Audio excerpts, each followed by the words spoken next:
Thank you so much for staying with us. It is still iBrand Daybreak, and we're moving to another major conversation. Human rights lawyer Femi Falana has warned that credible elections will be impossible in Nigeria without constitutional amendment. The rights activist yesterday said, and I quote, "Nigeria cannot conduct credible elections without amending the relevant provisions of the Constitution and Electoral Act to provide for the appointment of INEC members by advertisement, deployment of technology for accreditation of voters, and transmission of election results from polling units to the central server of INEC." And of course, that's end of quote. This forms our conversation, and of course, joining us this morning is Razak Olokoba. He is a public affairs analyst. Good morning, sir. Thank you. Thank you very much. Good morning. All right. While it is not news, of course, the Nigerian electoral system, the umpire INEC, has always been in the news, especially since this year is an election year. It has continued to be part of major conversations in the media. But Femi Falana making these submissions yesterday, how do you react to that? What the lawyer and comrade the point is trying to make is that we need to give INEC more power to do its job. And that's essentially what we've been pushing for. For instance, a stakeholder in an election is responsible for the appointment of INEC chairman, both federal and state level. That's a problem to the credibility of election itself. If you have a president who is not patriotic enough, and you can't blame Obasanjo for that. You cannot blame Jonathan, Buhari, nor Tinubu for that. The military, in their reckless nature, the command structure that stuck to their mindset that nothing should be independent. There should be that command structure from down up. Should have been corrected by now. That the more you give people access to preside over their life, the more the unity. And we have to do something about it. I agree totally with him. Not only that, it is the duty of INEC to also create regulations for the political class. Political class has had a free day for too long in terms of trying to plot Nigerians against each other. That desperation for power, there's no clear line of demarcation between even opposition and political saboteurs. All political class are responsible for this. I'm not making case for anybody.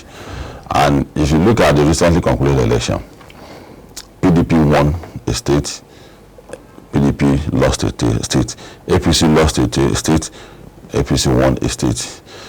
The party that lost a state will say INEC is reckless and irresponsible, but when they say that he has won, he say INEC is an hero. This kind of character, the political class must do something, and that is part of political orientation that INEC needs to be doing. It's not everything is not about legislation. Everything is also about orientation, and also part of the advocacy and the job of INEC that the political class must have a limit to which they must pursue their aspiration. If we have mentioned the last election that had the way people go to court, people who quickly say that they don't have the right. Yes, but I want to live my life too. I'm a businessman. You are a journalist. Someone is a medical doctor. Someone is in the academics.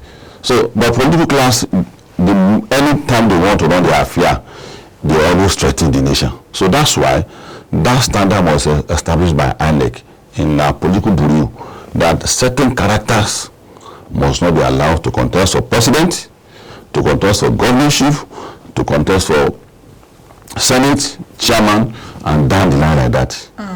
Because for pilot, there must be standard of people that must handle the aeroplane. You are putting the life of people in life. So also, INEC must establish how you are going to educate.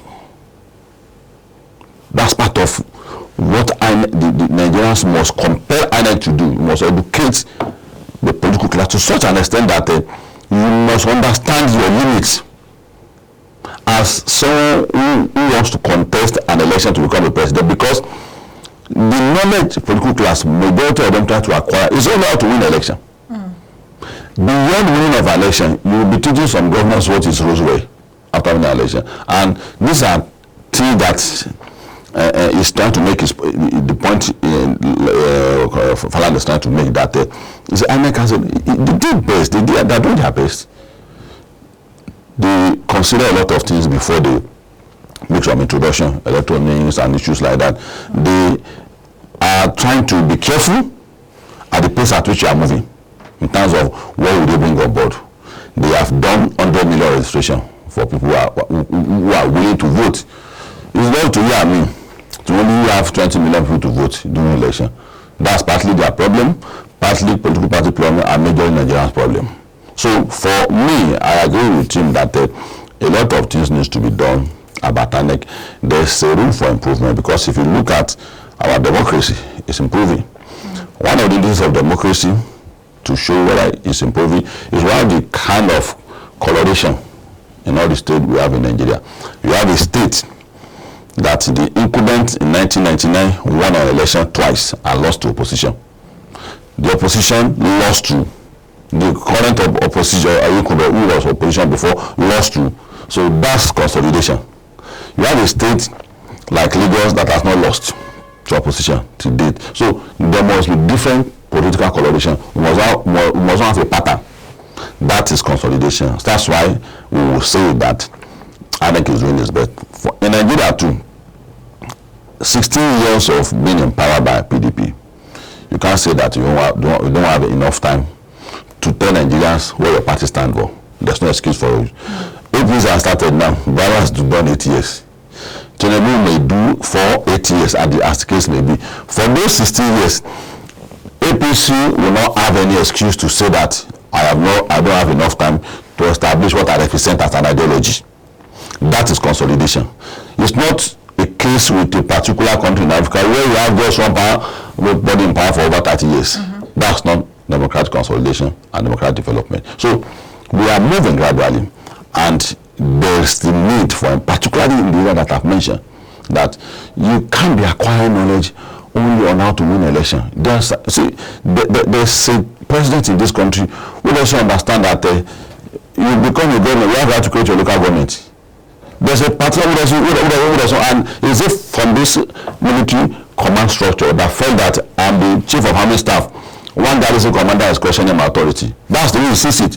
But INEC has a role to educate anybody coming on board, either from the business world, from the military world, wherever you are coming down from. Immediately you want to take over power, or you aspire to become the president and governor, there's a need for INEC. It's very, very important. All countries in the world have, and that is why Trump was checkmated, that this is America. There are things we can't do. We can't do that here. That is the political department of what stands for INEC in Bangkok. That's what they stand for. They come out to tell, no. So in Nigeria too, we need that kind of structure. And I'm not making case for any political party. I'm saying that all political parties see INEC as when they win election.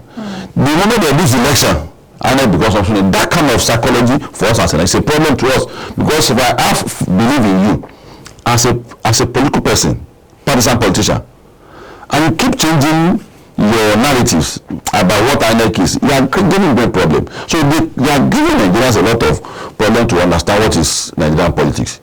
When today INEC is unable tomorrow, so that pattern needs to change. And the way out of it is what I've said. The INEC must be assertive. We must know a political party for what they represent. What's your ideology? But is it provided for, the space for INEC to do that type of orientation? That's what he's saying, that there was legislation. I do know that we have, a department for voter education in INEC, but there's no place for political participatory education, something like that. And a lot of times when we talk about orientation like that, we dump all the responsibility on NOA. And even, I think it was on this platform and several other platforms, while the elections was coming up, several analysts kept saying that NOA is overly too quiet during this electioneering season. They aren't doing orientations, no radio, TV jingles, no street drives or something, just say something and tell the people who are going to participate in one way or another, either as contestants or as voters in this election, what to expect and how to conduct themselves. We have a system that kind of functions in a way that there has to be a legislation for everything. An example is this whole conversation around, rejigging the entire system of Nigeria and changing the system that we function on. It has been a conversation that has lingered for the past 16 years of PDP and the last 8 years of APC. Nobody has said anything about it. While it has been established that, the whole system of INEC needs to be overturned and created afresh, do you think that that is something that can be done? Especially coming from a person like Falana, who has been very controversial. The political space of Nigeria don't really like him because of his opinions and the angles that he comes from. And he's saying something as important as this right now. Do you see a will to listen and probably do something about it? Except if you don't want to admit what the truth is, Nigeria cannot survive with the political structure. That's why it can survive with it. What God has not done for Muhammad and Christ, it can't do it for us in Nigeria. No matter how many times we have gone to church and mosque and Saudi Arabia and to go and pray in Israel, you see, there are things that are man-made. There are things that it is spiritual and godly. There are things that if Nigerians don't do, nobody will do it for us. Your political structures will be put in place. I have recognized the method adopted by Shuajuna that it doesn't want to be controversial on the question of structuring. Alaki has done something Nigerians did not even look at. That indigenous people have access to their resources now. I mean, I've been in the media since last week, commending the president and Alaki. That's resource control. That's what we're talking about. Niger Delta's oil belongs to the people of Niger Delta. It is unjust for Nigerians to use Niger Delta oil to develop Nigeria. They have been saying it even more voice than every people that come from Niger Delta themselves. And I'm not saying it because I want to placate them. I'm saying it because there is no how we can survive with that pattern. And in the same vein, we're also saying that the review, the political structure we're talking about in the economy, also comes staring us in the face when we are conducting an election too. The way we structure the empire, the way we structure it, it's difficult for the people there to perform. At times we blame them. It's the way they operate. It's just that the source for someone, president always source for that. I give that to all the president. I'm going to make sure that he puts someone that can not easily influence them at his own time. Jonathan did it. He put the guy there. So when Buhari came, this man also has a recognition, semblance of someone that you can push around. It cannot be individual. It has to be institutional. It has to be institution that should be the barricade around him. He shouldn't beat his own strong character that should be assertive. It's the institution that should be assertive. It's that should be protecting him to make sure that undue political influence is not on him. How can I be president? And I want to appoint. It's natural for me to appoint. But the president over time has been trying to maintain that balance. I give it to all of them. They might have their own issues, they might have their own problems, but I give it to all of them. They try to select or source for someone who has that integrity. To also say, you can see that nobody complains too much about the integrity of people that have become an lecturer because they know that from his antecedents he's doing. But that's not enough. Nations are not building on integrity. In fact, you don't have integrity. The structure you put integrity in you. If your institution are strong. So it's not only the INEC institution that is weak. We work institution all over. That's why our public officers are always compromised. So for me, I totally agree with Falana that something must be done about structure. And whether there should be more orientation. Of course, a good guy from the media has become the teacher of NOA now. But we have to change our pattern. Our orientation are too elitist. The young people these days have a more orientation, more going to mall and entertainment.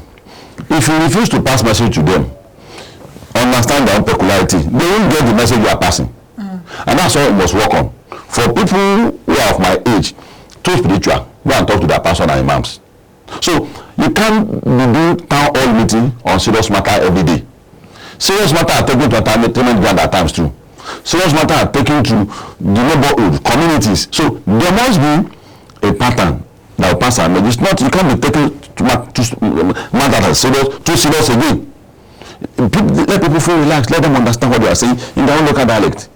In various ways, but you are organizing seminar for someone that is an artisan on election matters.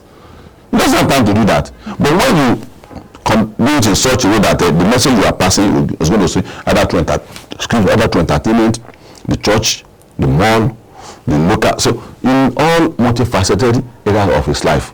You know, Africa has been ill-fated by thinking that we can prosper with a border culture. Nobody prospers with a border culture in the world. Yes, so Africa, we are trying to do that. We are being ill-fated with that. India is speaking four languages in their parliament. English and three other local language. So we must begin to look at what Falana has done, not only with the INEC, but other sectors too. The other sectors, you just discuss security now. There's a confusion. If your institution is real, you create confusion for you. You are a billionaire, so you don't need security. That's unfair to you. But we cannot use our federal police to secure billionaires. Let them be state police. State police is really accessible. The federal crimes are bigger crimes that we need the attention of the federal police. We don't want distraction.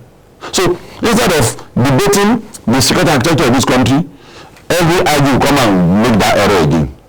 And we keep telling them that, see, you must understand where the crisis comes from. The crisis comes from the moment you think that one ID can secure the life of 250 million Nigerians. That's where the problem comes from.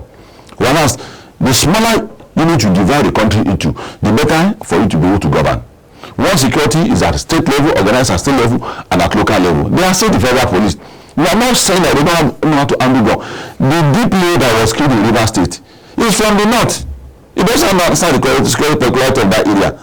And I will go and do business there. I will not go. But when there's a local police, and if you are going to this area, you don't need police. Don't worry, you are safe. But if you are going to this area, if I carry a man and everybody to escort you there, they understand local.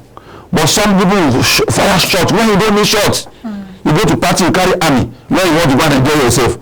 But when there is a local police, so coming back to your point, I agree with you in total that it's not only the same old pattern where NOA will be looking at the body language of the federal government. That can I say if it is? Can I go? No, this is a country.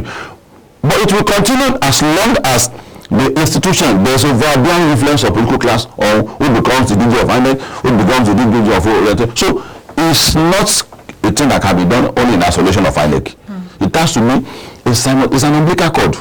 If you resolve INEC and refuse to resolve the security architecture of this country, they will compromise INEC. Even the economy. So it's a simultaneous, and I think the advocacy of Femi Falana should not be limited to INEC. It should be an entirety. How the president will do that, I don't know. But it must be done. If we didn't do it, I say it, I voted for APC. If they ask me to vote tomorrow again, I will still vote for Tinubu. But with the caveat that if you think that you are going to solve with political structure, that's illusion. All right, so you've really established a whole lot of points, especially looking at the fact that, you know, the review needs to be encompassing, not just on INEC alone. It also goes as far as even the NOA, and of course the Nigerian Telecommunication Commission, and of course the security apparatus, because they are all interwoven when it comes to election, conduct. But the point I'm trying to make is this. Yes, in your previous comment, you've also alluded to the fact that even previous and present administrations have always recommended, who becomes the INEC chairman. At least to a great extent, 60 or 70% of input is made as regards who becomes the INEC chairman. But can you also confess to the fact that, especially when it comes to results of elections, the INEC chairman sometimes plays gallery, he plays to the gallery? Can you also attest to that fact too? Recognizing the fact that the president also has his own recommendation as regards who becomes the INEC chairman. That's first. Number two, can we also legislate that aside from the fact that when it comes to future election, who becomes the INEC chairman should be completely expunged from the recommendation of the president, and as such, punitive measures should be put in place as part of the legislations to avoid issue of election rigging, if not completely eradicated but reduced to the barest minimum? Well, it's a shared blame. And I don't want you to also create an impression that everything stops and ends with government. That's a great mistake that many of us are making.